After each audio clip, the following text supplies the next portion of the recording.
Pyramid ಧ್ಯಾನಿಗಳೆಲ್ಲರಿಗೂ ನಮಸ್ಕಾರಗಳು. ಪತ್ರಿಜಿ ಗುರುಗಳಿಗೆ ಪ್ರಣಾಮಗಳು. ಈ ದಿನ ನಾವು ಹೊಸ ಅಡಿಗೆ ಮಾಡೋದನ್ನು ಕಲಿಯೋಣ. ಪಲ್ಯ ಕ್ಯಾಬೇಜ್ ಈ ರೀತಿ ತುರಿತಾ ಇದ್ದೀವಿ ಅಥವಾ ಹಚ್ಚಬೇಕು. ಸ್ವಲ್ಪ ಉದ್ದವಾಗಿ ಕ್ಯಾಬೇಜ್ ಕಾಣಿಸೋ ರೀತಿಯಲ್ಲಿ ಹಚ್ಚಬೇಕು. ಕ್ಯಾರೆಟು, ಕ್ಯಾಪ್ಸಿಕಮ್ಮು, ಈರುಳ್ಳಿ, ಆಲೂಗಡ್ಡೆ ಎಲ್ಲವೂ ನಾವು ಹಚ್ಚಿಟ್ಕೊಂಡಿದ್ದೀವಿ ನೋಡಿ. ಎಲ್ಲ ಒಂದೇ ರೀತಿಯಲ್ಲಿ ಉದ್ದವಾಗಿ ಹಚ್ಚಿ ಇಟ್ಕೋಬೇಕು.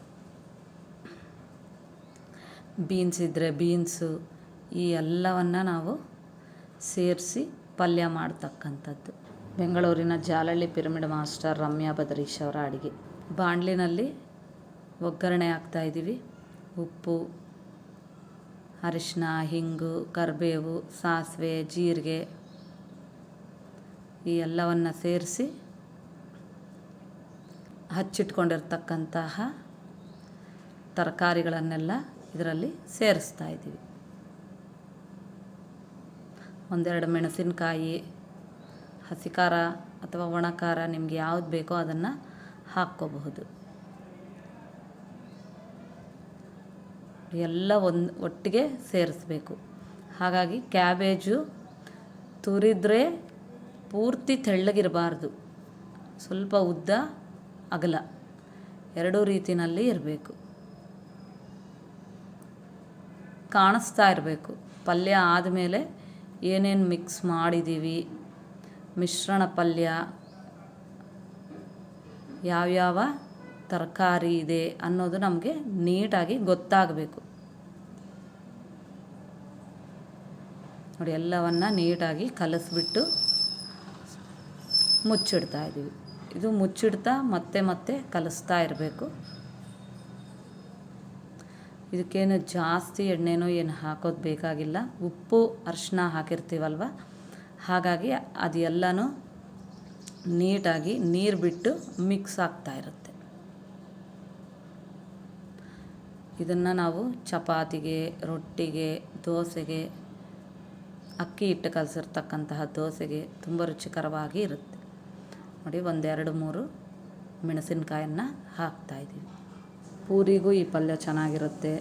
ಚಪಾತಿಗೆ ಮಧ್ಯದಲ್ಲಿಟ್ಟು ರೋಲ್ ಮಾಡಿ ಕೊಟ್ಟರೆ ಚಿಕ್ಕ ಮಕ್ಕಳು ಇಷ್ಟಪಟ್ಟು ತಿಂತಾರೆ. ಮತ್ತೆ ಕಲಸಿ ಮೆತ್ತಗಾಗಿದೆಯಾ ಇಲ್ವಾ ಅಂತ ನಾವು ನೋಡ್ಕೊತಾ ಇರಬೇಕು. ನೀರೇನಾದರೂ ಬಿಟ್ಟಿಲ್ಲ ಅಂದರೆ ಒಂದು ಸ್ವಲ್ಪ ನೀರನ್ನು ಚಿಮ್ಕಿಸ್ಬೇಕು ನೋಡಿ. ಇಲ್ಲಿ ಎರಡೂ ರೀತಿ ಖಾರವನ್ನು ಬೆರೆಸ್ತಾ ಇದ್ದಾರೆ. ಸ್ವಲ್ಪ ಹಸಿ ಖಾರ ಮತ್ತು ಸ್ವಲ್ಪ ಕೆಂಪು ಖಾರ.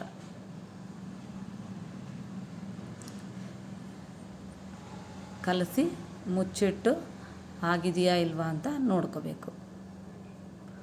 ಎಲ್ಲವೂ ನೀಟಾಗಿ ಆಗ್ತಾಯಿದೆ. ಕ್ಯಾಪ್ಸಿಕಮ್ಮು, ಕ್ಯಾರೆಟು, ಆಲೂಗಡ್ಡೆ, ಆನಿಯನ್ನು, ಕ್ಯಾಬೇಜು ಎಲ್ಲವೂ ಆಗಿದೆ.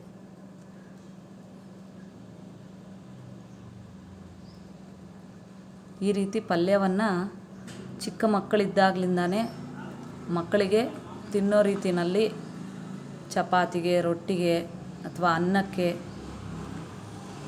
ಮಾಡಿಕೊಡ್ತಾ ಇರಬೇಕು. ಪೂರ್ತಿ ತುರಿದು ಮಾಡಿದ್ರೆ ಯಾವ ತರಕಾರಿ ಅನ್ನೋದು ಗೊತ್ತಾಗೋದಿಲ್ಲ.